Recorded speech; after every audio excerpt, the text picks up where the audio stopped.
Jeff, welcome to the Z Learning podcast. So great to have you on. Thank you for stopping by. Thank you for having me, Zev. It's a pleasure to be here. My pleasure. So I know that you're the partner at QuadC. You're involved in helping higher ed. For my listeners who've never heard of QuadC, and we'll obviously go into the specifics and the features and your whole story, but give us a little bit of like a short kind of elevator pitch of what you're all about. Yeah, so I like that you said the elevator pitch, right? So in a nutshell, what we do is we help higher ed schools connect their students with their student services, whether that be online or in person. And at the same time, we end up streamlining a lot of internal operations of those services. So to name a few, collecting feedback after the sessions, scheduling, reporting, communication, video conferencing, right? A lot of these services of these schools, they're often using a bunch of different tools that don't talk to each other.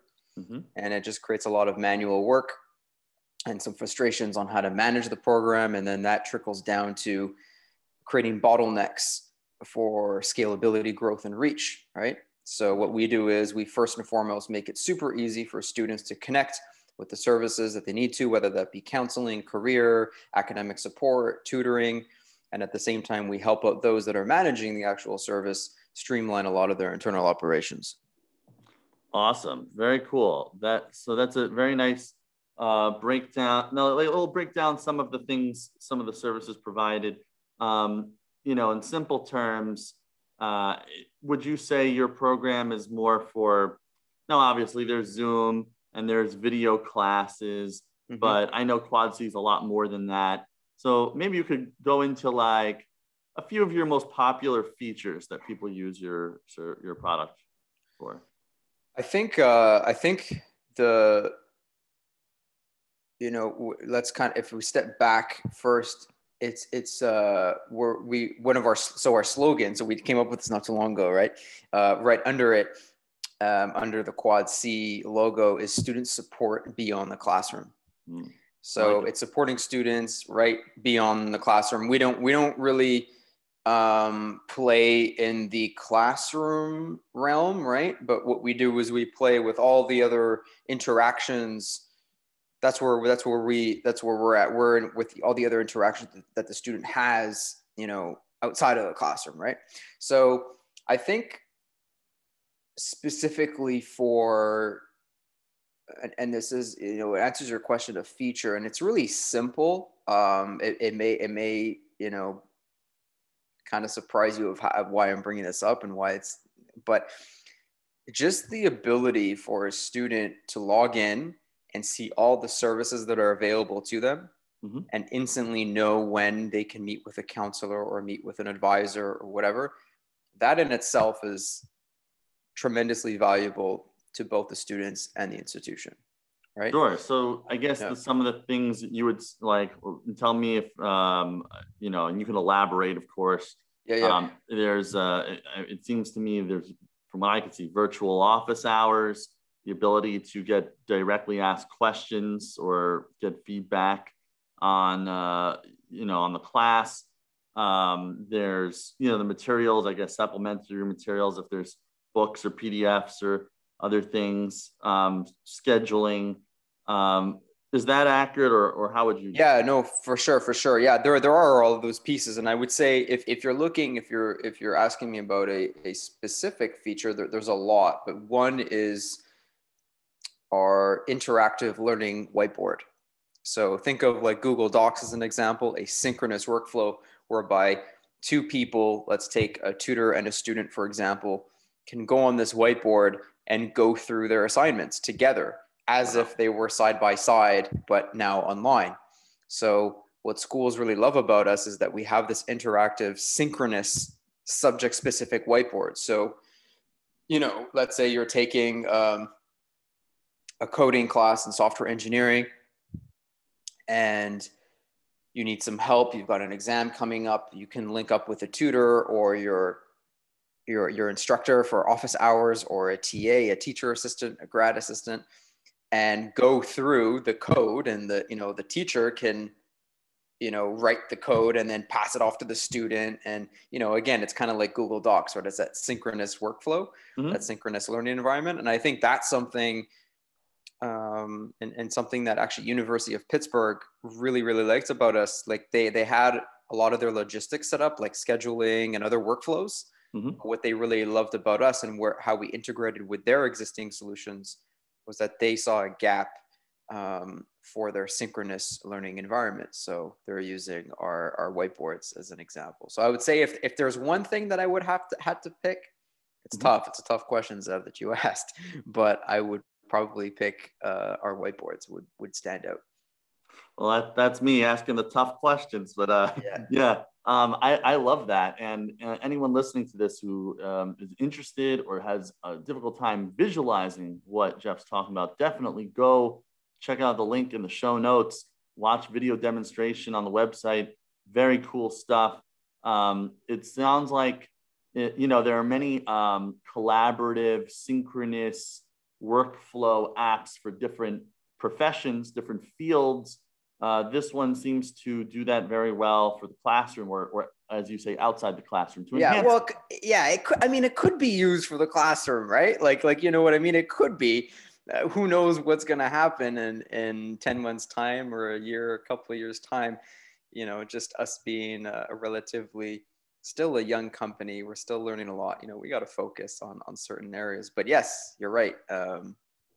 Absolutely. It's super important for people to just be able to connect and do their work. And who knows that we may have a classroom product, right? Who knows? Now what you're saying, Jeff, and I want to go back into like your growth and your story and how you've, started get onto this space. But what you're saying will scare a lot of people. I remember when I first started talking more about e-learning, like on LinkedIn and stuff, I was surprised that there's a lot of people who are very positive about it. There were some people who were like, you're not going to replace my classroom. What do you want? Robot teachers replacing replacing the human teachers, and kids need to be socialized, and people need to be in physical brick and mortar. There's definitely a little bit of a fear of e-learning or of these virtual solutions taking over, replacing. What are your thoughts on that? Yeah, that's a great question. Well, I think there's kind of two sides to it. One is, first and foremost, a lot of these I think that's maybe a misconception. Like a lot of the technologies don't necessarily replace someone. So the example, like I'll kind of give you an example of what I deal with. It doesn't come up often, but when the concern is like, oh, this is a great technology, but if I'm talking to, I don't know, the director of, let's say, an academic support center or something, it's very rare. But if they ask, they're like, oh, is this going to replace me? And I said, well, no, it's only actually going to enhance your capabilities, because we take those like mundane, manual, tedious tasks of like manually sending out emails to get feedback. That's an example, right? To take the burden off their shoulders to like manage schedules of 100+ staff, and so if anything, our technology helps our end users spend more time with students, right? And if you look at their primary job role, that's what they're all about. So there's that aspect. I would like to say is, yes, there are certain processes that we automate or semi-automate. And then, the kind of the second wave to this, to your quote, or another kind of answer to your question is like, there are positions, there are jobs out there, and let's face it, Zev, that are not going to exist. And I'll give you an example. I have two wonderful grocery stores close to me. I have one that's like more organic, and one that's, well, they have an organic section, but they're kind of like, they're a larger one. Mm-hmm. And, I'm seeing the self-serve checkout pop up more and more and more. So you as not you, I mean like someone who's a cashier, should be, and that's fine. Like, hey, I used to work at a grocery store, wow, close to 10 years ago. Wow, time flies. But, you know, it's also our responsibility to identify, hey, what's in demand? What are the trends, right? Like, you know, you probably follow Gary Vaynerchuk, and he said this very bluntly, like truck drivers. Yep. You know, if it's not on your radar to be like, wait, like my job may not exist in 20 years and you want to ignore that, well, that's on you. Right. And I would also say that technology also helps create other jobs too, right? Because there's all kinds of support. Then you need people to sell it. Then you need people to maintain it, to build. Then you need security for it, right? So there's a whole other side to it as well, right? So yeah, anyway, I went off on a long answer, but no, that was great. That's like what I wanted. The point in this show, I like having conversations. Of course, I love talking to my guests about what they're doing in the space of education and technology. And I love to hear, of course, sharing. I think my audience love hearing about new trends and new companies and new interesting solutions. But it's also cool to have deeper, broader conversations about education, ed tech, the future in general, you know? Yeah. So to go back to your story, you guys, I know, are based out of Ottawa, Canada. And it seems like your service was set up, at least in the beginning, and it still works very well for individual tutors. Yes. And it seems like you may have had a pivot of sorts where, you know, now you're working with University of Pittsburgh and Georgia State. Can you go into a little bit about how that developed?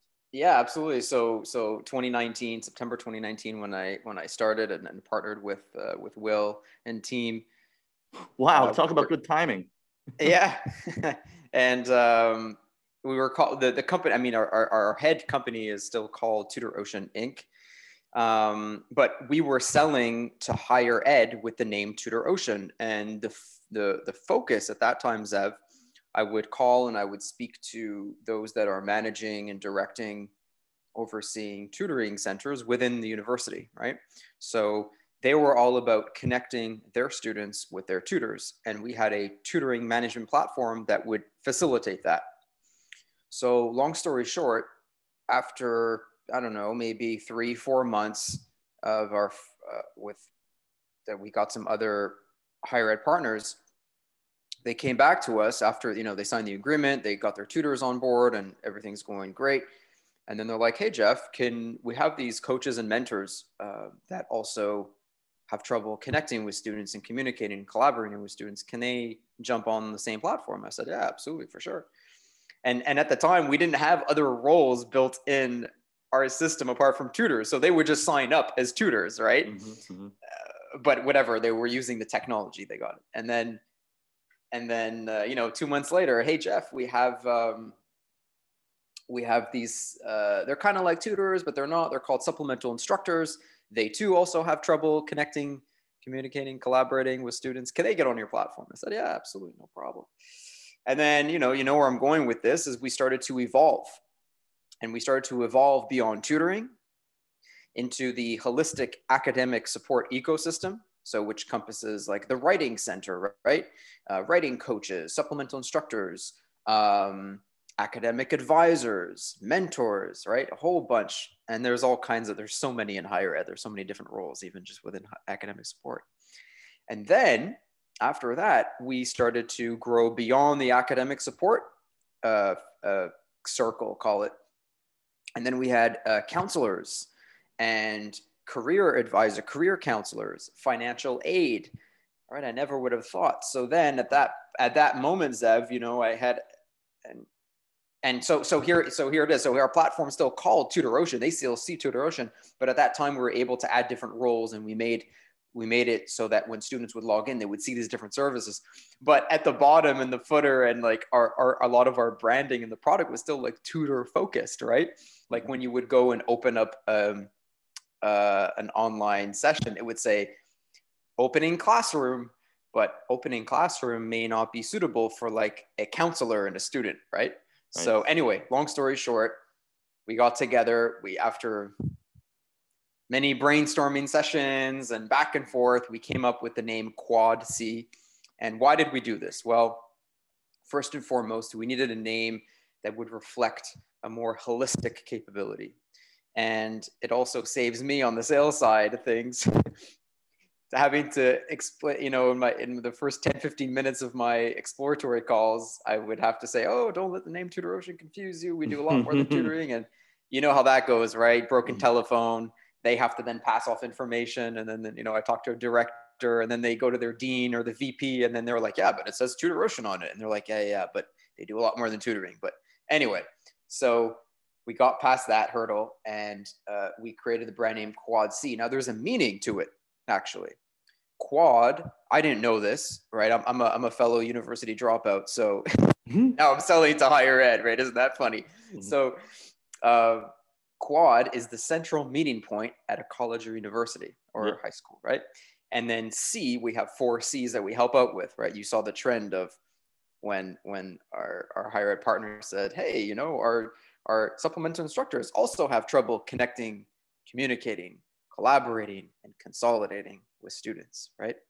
So, and that wasn't done on purpose. At first, I was here at this desk one night and I was thinking, like, what do we do? Like, what, like, put away the bells and whistles and all that stuff. What the heck do we do? Like, keep it simple, stupid. What do we do? And I started writing. I'm like, well, we connect students. We help them communicate. We have our synchronous whiteboard and asynchronous submission of assignments. So we help people collaborate. And then from the admin's point of view and the student's point of view, we consolidate all their operations and servers in one place. So I'm like, oh, look at that. C. So there you go. So that's why we evolved. That's how we evolved. And yeah, basically we learned, you know, tutoring is just one component, one subservice of a larger subservice. And we discovered that the pain points, the challenges that we're able to solve in the tutoring center transitioned into other services as well, right? It's all about connecting, communicating, collaborating, consolidating. And there you go. Find your why. So you had the 3 C's, and, you know, speaking as a copywriter, there's something about our brains. We like to organize information like that, and it really works. And it's funny when you said on the sales side, having to explain the name, it just called to mind the really big company MailChimp, which I use. It's just, I think it's interesting in there. They started advertising a lot a couple of years ago, and they were always saying like, MailChimp is more than just like, we're not just email anymore. Like, we do all these other things, and just interesting. So that's a very interesting transition. And I think it's a great lesson for the listeners, whether they're in e-learning or not, especially any entrepreneur can learn from your example of having a tightly focused niche, focusing like on one kind of solution, one feature, fulfilling one need. And then as more needs, more demand arises, you're able to expand and go into, you know, fulfill different needs, add new features, and then expand your client base. How would you say, you know, it's also funny, you said you became a partner at QuadC in September of 2019. That's also when I got married. So it's like just before, you know, the world flipped upside down and everything hit the fan. How would you say this COVID-19 pandemic has impacted, you know, the growth of your business? I think, it was definitely an accelerator, because all the schools and all the people I was talking to before the pandemic, although they were intrigued about our online capabilities, and we had, you know, some that signed up with us, some that didn't before.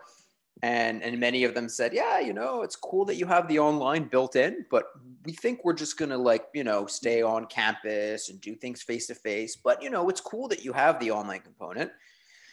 Well, you know, 2020 rolls around, and then I get these callbacks saying, hey, I'll never forget. There was this one particular, and they weren't a client at the time. They were still a prospect. And they called me back, and literally word by word, they said, hey, Jeff, are you guys still doing that online thing? I said, still doing that online thing. We're like, yeah, well, you know, we tried to like fix it ourselves and connect Zoom, but we need your help.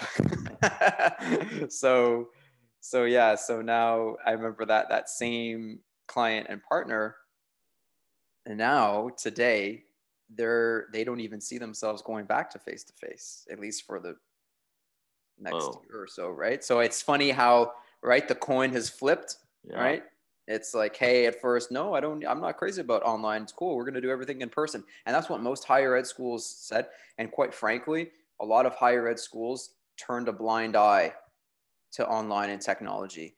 And that's why they were in, excuse my French, the shit show that they were in, because they've been ignoring technology. And that's one of the things that, unfortunately, higher, or fortunately for us, because there's opportunities, and where there's problems and challenges, there's opportunities, they turned a blind eye to technology.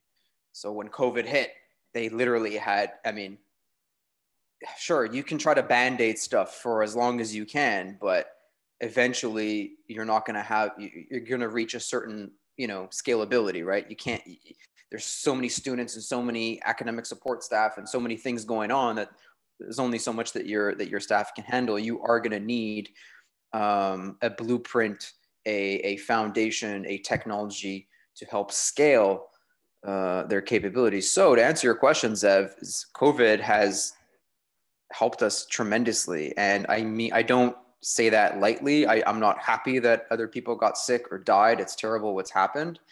But from our standpoint, it's also forced us, like, as a company, right? And we're like close to 30 people now, but like, it forced us to better communicate. It forced us, because I couldn't go to the office. Like, I'm at this co-working spot right now, but we're not all here. I'm the only one from our business here. And then it forced us to better communicate, to up our online game. So we had challenges too, but long story short, and to really answer your question, it helped us. It kicked, it kicked the rear end of higher ed schools. But it was also kind of maybe like a little bit of a double-edged sword, because I also did have several deals in the pipeline that came back to me and said, hey, sorry, budget cuts, right? Yep.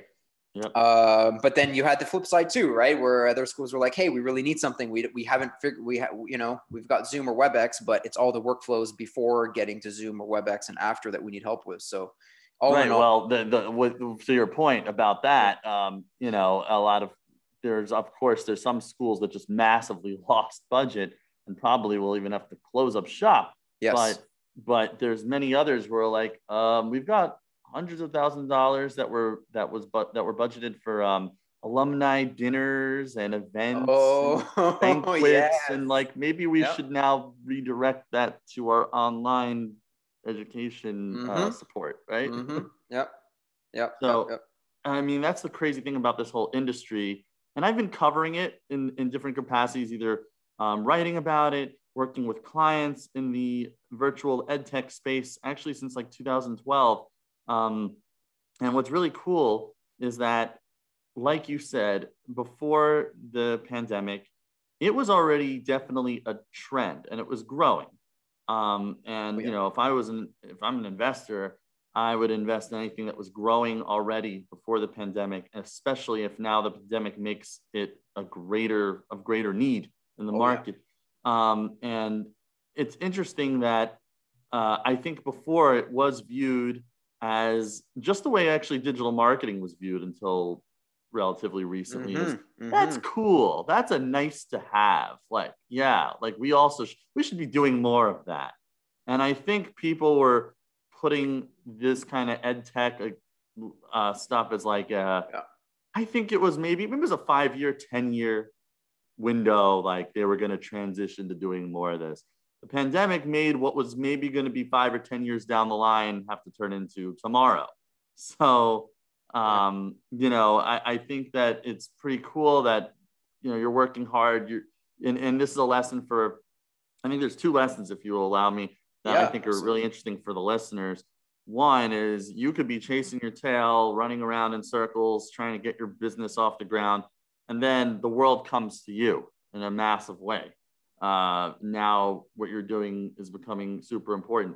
And the other lesson is I think you said it very interestingly that a lot of these bigger name universities, or not bigger name, you said a lot of these colleges, universities, they were kind of like content with where they were at, and they really missed this huge gaping vulnerability of not doing more virtual, not doing more online, and they had to pay the price. I think no matter where we're at in our business, I think it's usually the vulnerability of the successful, long established things. Don't stay on top forever. Like, nobody cares that you're like, you mentioned Gary Vaynerchuk. He talks about this a lot. Like, nobody cares that you spend 30 years in this business and now you kind of want to chill. Like, there are new things happening.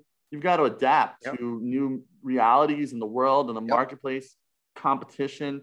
And I've actually had a couple people on this podcast tell me that small community colleges were sometimes more receptive to these kind of things than the big name brand name. I'll give you an example of that. So I was shopping this past weekend. I went with my girlfriend, and I'm shopping for some kitchen stuff. Right? There's this. I don't know if it's in the U.S., but they're well known in Canada. They're called Hudson's Bay. It's a department store. It's kind of like Macy's, right? Think of that, Macy's equivalent. And I go in, Zev. I go in. And I might as well have had a sign. I am ready to buy and spend X amount of dollars, right? And I'm going in, and okay, it was close to like them closing, but still, like, I'm walking around. There's nobody, right?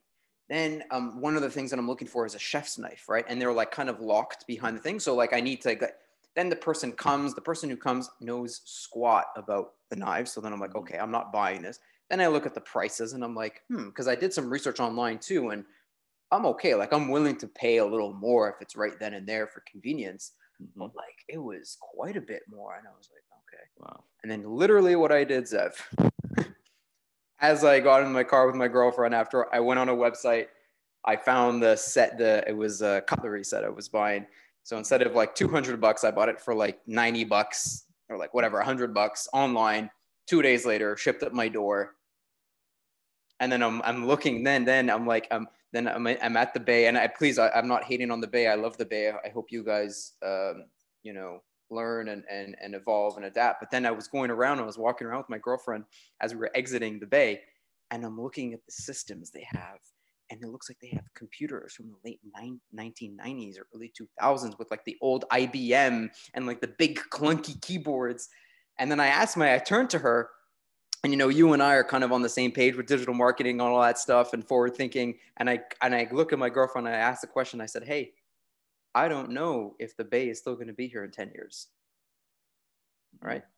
I don't know. So anyway, so going back to how that relates to tech, education and technology, right? We have to stay on top of things. We can never be content with where we are if you're there for 20 years, 30 years, 100 years, because guess what there's going to become a new player that's going to come on board and say, hey, or they're going to come up with a new, easier way for their end users, their customers, their clients, their suppliers, whoever it is that they serve, to easily connect and get what they want with a friendly user experience, right?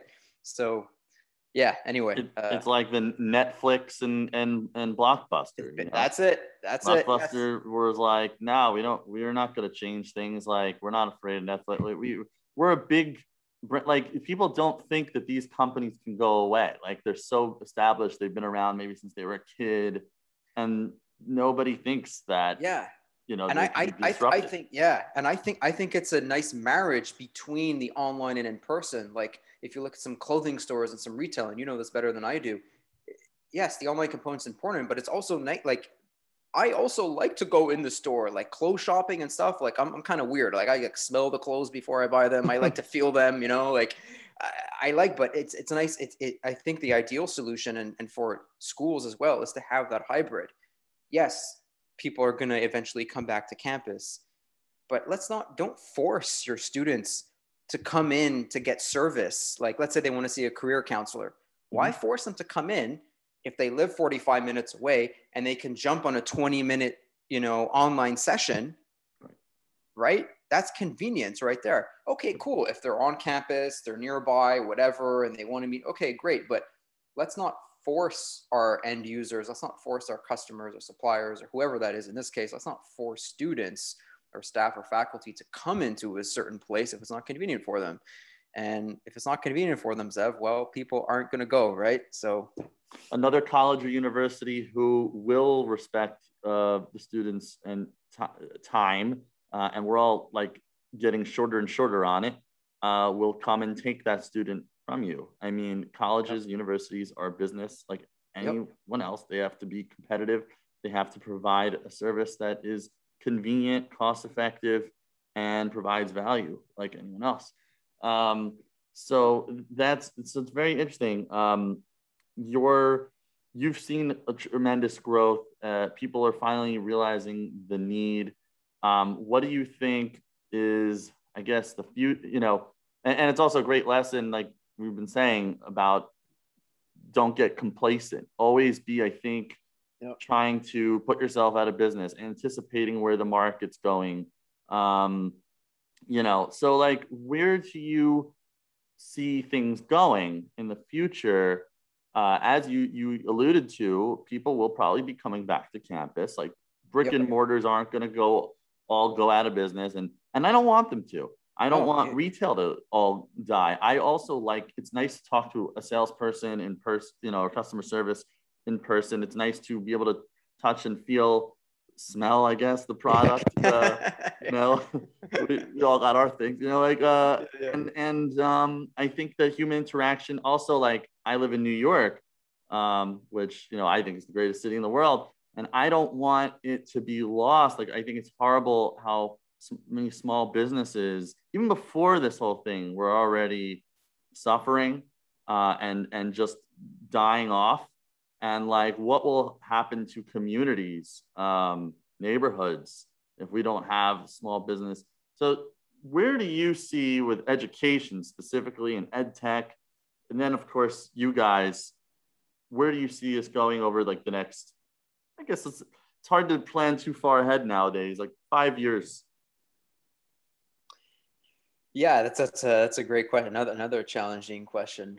I think we're already on that path, but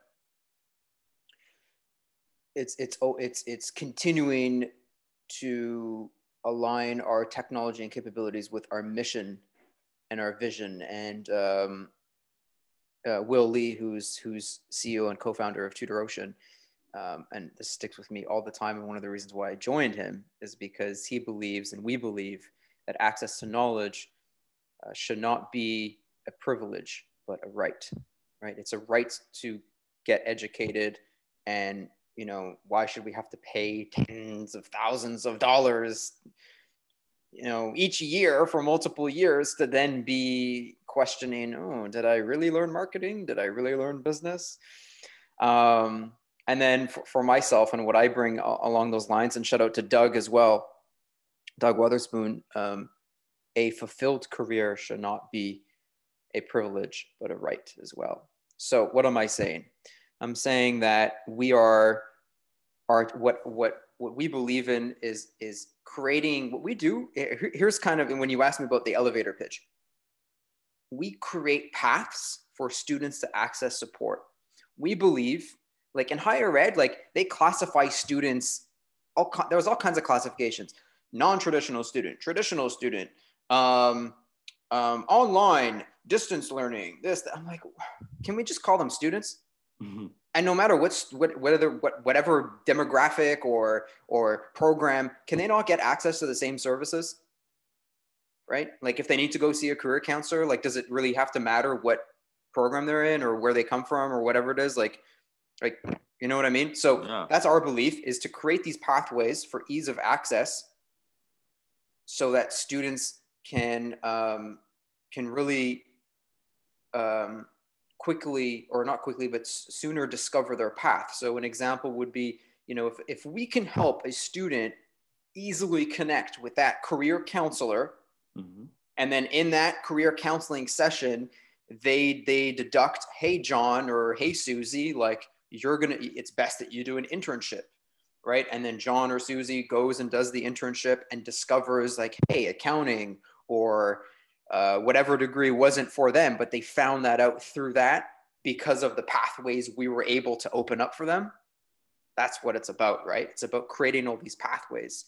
And at the same time, it's creating all these pathways, not just for enrolled students, but prospective students. So, excuse me, so that schools can connect with prospective students, right? Start engaging with them, right? Now we're getting involved, not just with the enrolled students, Zev, we're getting involved with recruitment.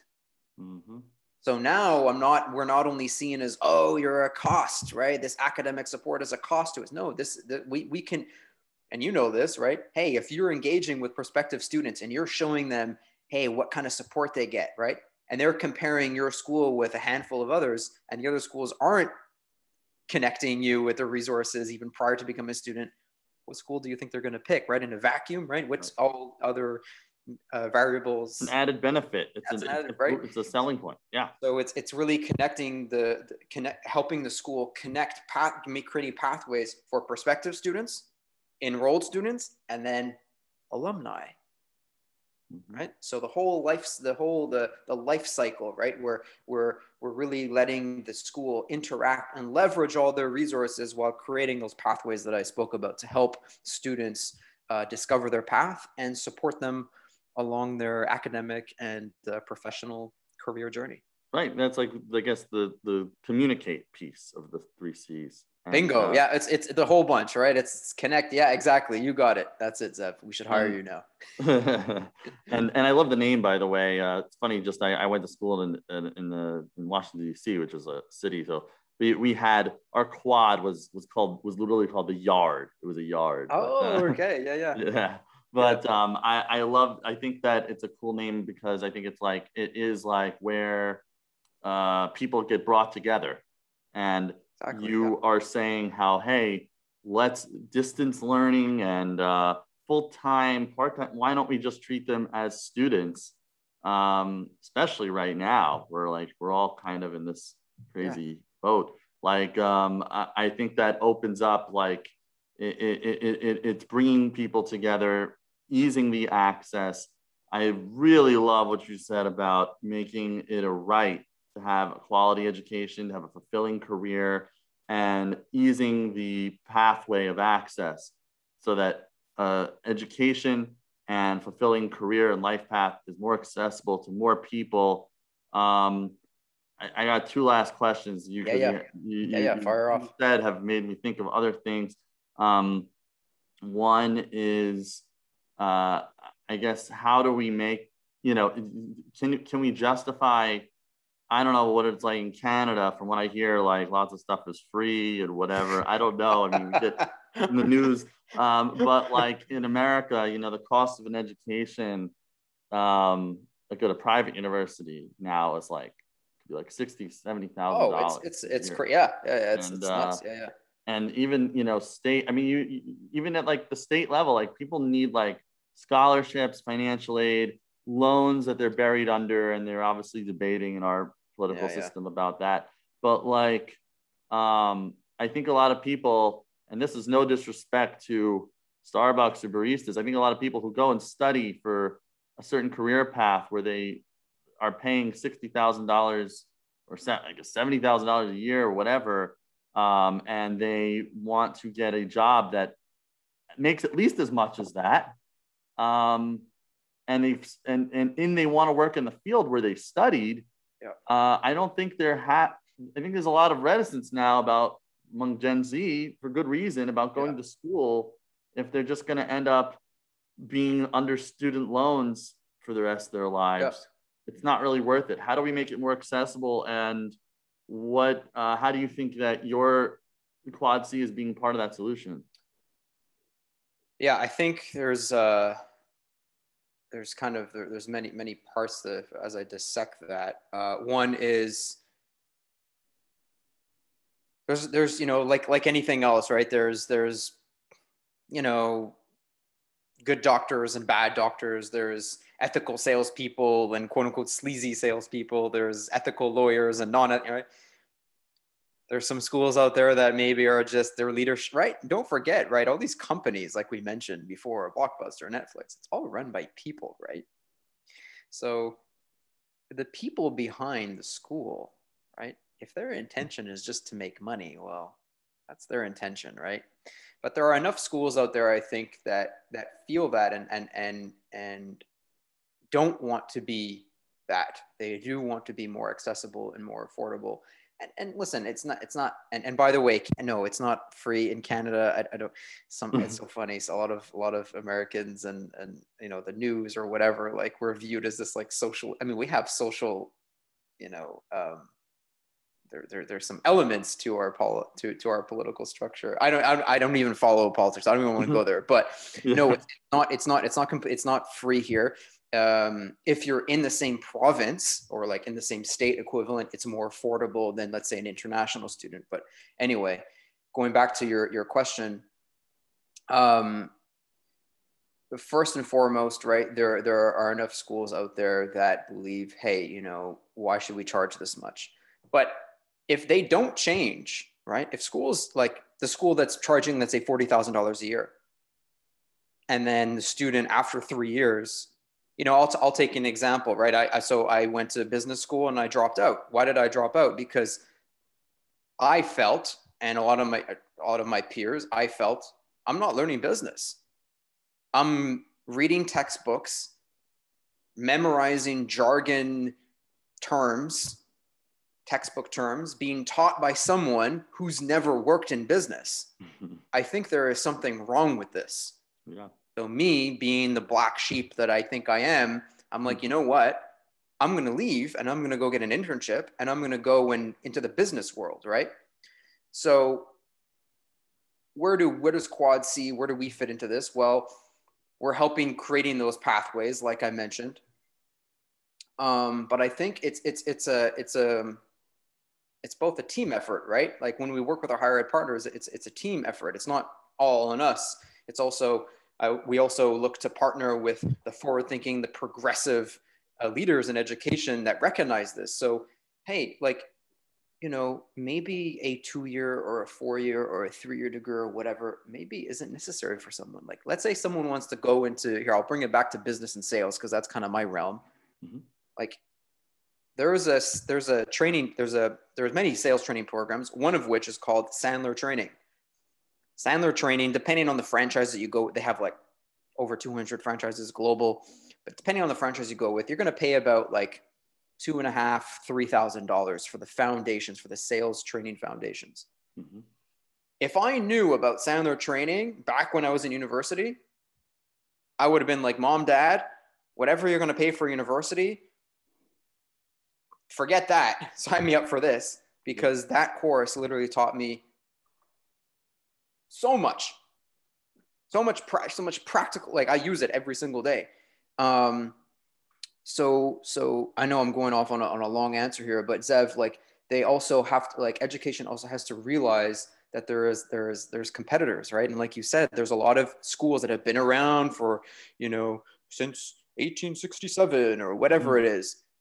But, you know, when you have entrepreneurs that come up, and I've seen some businesses, right?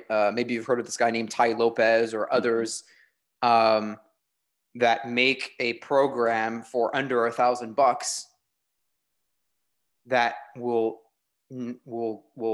at the end of that, the student can actually go and run Facebook ads or do things, right? Okay, they're not an expert, but the point is that they're getting the practical experience. Yep. And I think that's where, and students and parents, especially now with COVID, they're questioning. I made a post the other day about how community colleges have a huge opportunity as well, is because, like, you know, why should I send my children,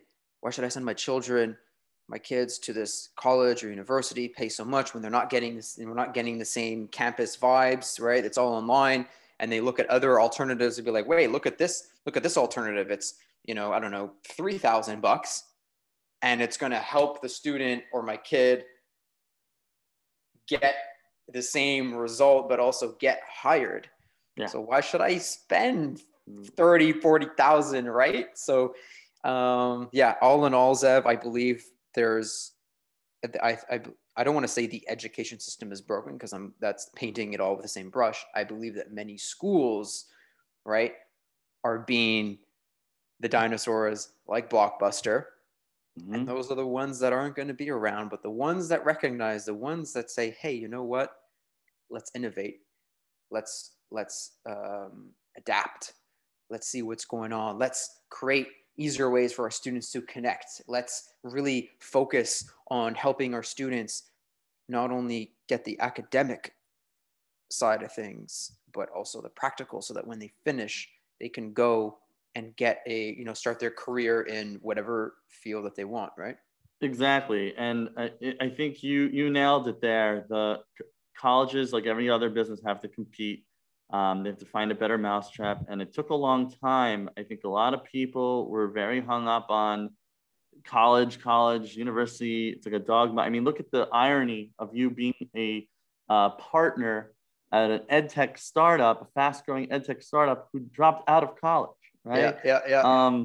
You know, and it's interesting. I think that, and there's still value in, I mean, we need engineers, we need doctors, lawyers, we need more than obviously entrepreneurs and business salespeople, and a degree, getting the knowledge is important. I think what a lot of people have realized, maybe the top 10 universities like Brown and Yale, Harvard, you know, they'll be able to trade on that brand probably for a very long time. But I think people are realizing now, and they were realizing it before, but COVID, you know, that's what they say, BC, before COVID, it destroyed the old world in a way. And I think people are realizing now that, hey, parents are finally starting to question the whole college university system and just the inherent value of getting some piece of paper at a very high cost that doesn't necessarily open up job opportunities. When now there's a huge skills gap in the market. Colleges, universities, or even online programs like you mentioned, Ty Lopez, or these different Phoenix or whatever, that are able to fill these skills gaps, give people at a lower cost and more convenience a way to compete, are going to be more valuable. And even big colleges and universities who are able to adapt and use programs like yours to make the educational experience more accessible, more custom fit and tailored to the needs of the students, and more with it in today's world. Like people who are like Gen Z, even myself, I don't have patience for these like outmoded ways of doing things. Like, and you asked me about, so another, to go off on earlier, you said, oh, what are some of the features? So this isn't really a feature, but it's more of like just how our UX and our UI is presented. So, and I can send you a screenshot or whatever, but we help also the school brand themselves as a forward-thinking institution. Now, without naming any names, I'm very close to finalizing some agreements with some really well-known schools.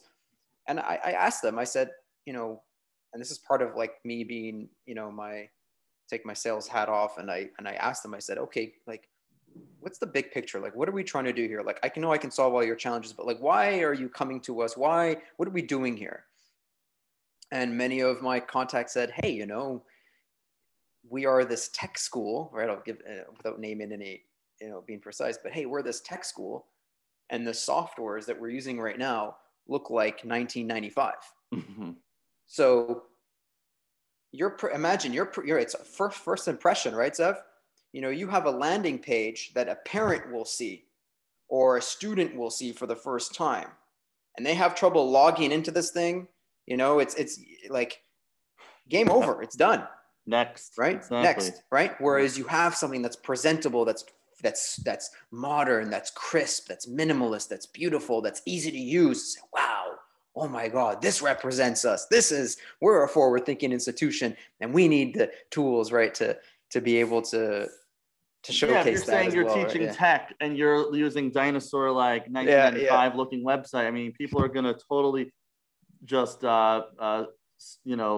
out, go something else. So just I wish I'd asked this earlier, but I think it's important before we close. Like, you're talking about your features. What would distinguish you from, I didn't go to college like super long time ago. I graduated like 11 years ago. We had Blackboard. Okay. Oh yeah. Which is like, until recently, I feel like was the monopoly on university support systems. What makes you better and different from platforms like Blackboard? Well, awesome question. So that's Blackboard is a learning management system, and LMS, and there's actually 4 major ones. There's Blackboard, there's Canvas, Moodle, and Brightspace. Brightspace by D2L, which is a Canadian company here in Ontario. Anyway, so first answer to your question, and I get this question from my prospects that I'm not here to take away your LMS. We don't want to take, or we're not an LMS.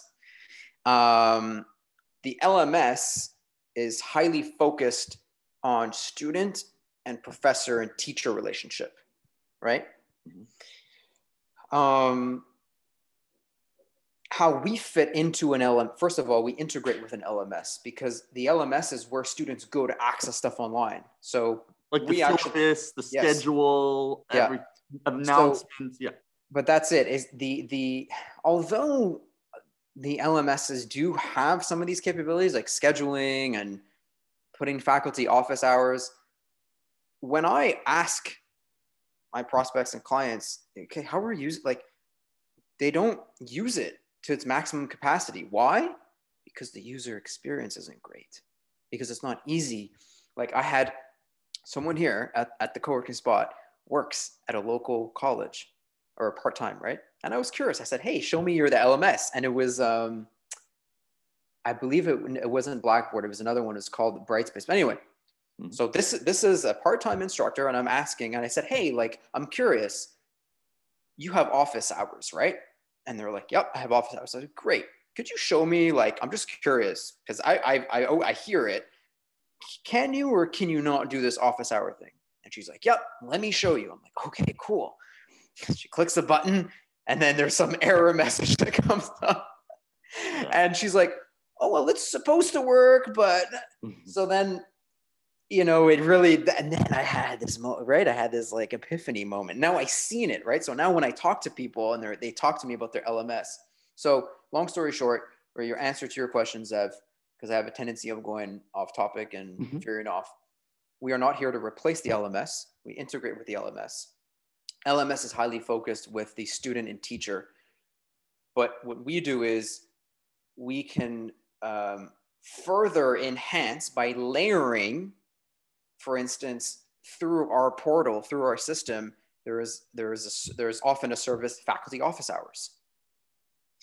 And when a student clicks on faculty office hours, then they can filter by whatever, course, subject, TAs, whatever, and they find their prof and they go, it's just easier for them to interact. And then that integrates with LMS, with the LMS. Less clunky, yes, good user experience. Exactly. And you have like easier, these big LMSs are the reason they're so clunky because a lot that goes, there's so much data and so much stuff they've put in.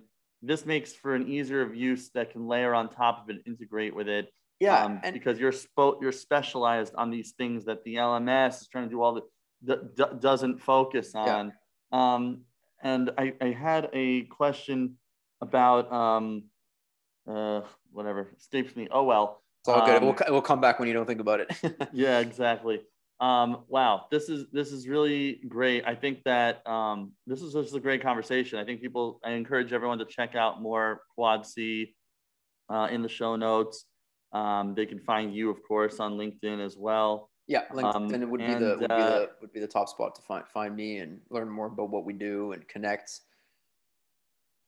Perfect. And, this is just a great conversation. I hope everyone enjoyed about, education, entrepreneurship, technology. Jeff, I'm sure we'll have you on again. Thank you so much for being here. Oh, thank you. It really means a lot. Thanks for inviting me. It's great having these discussions. And yeah, I have a feeling we'll be bumping heads in the near future, Zev. Absolutely. Awesome.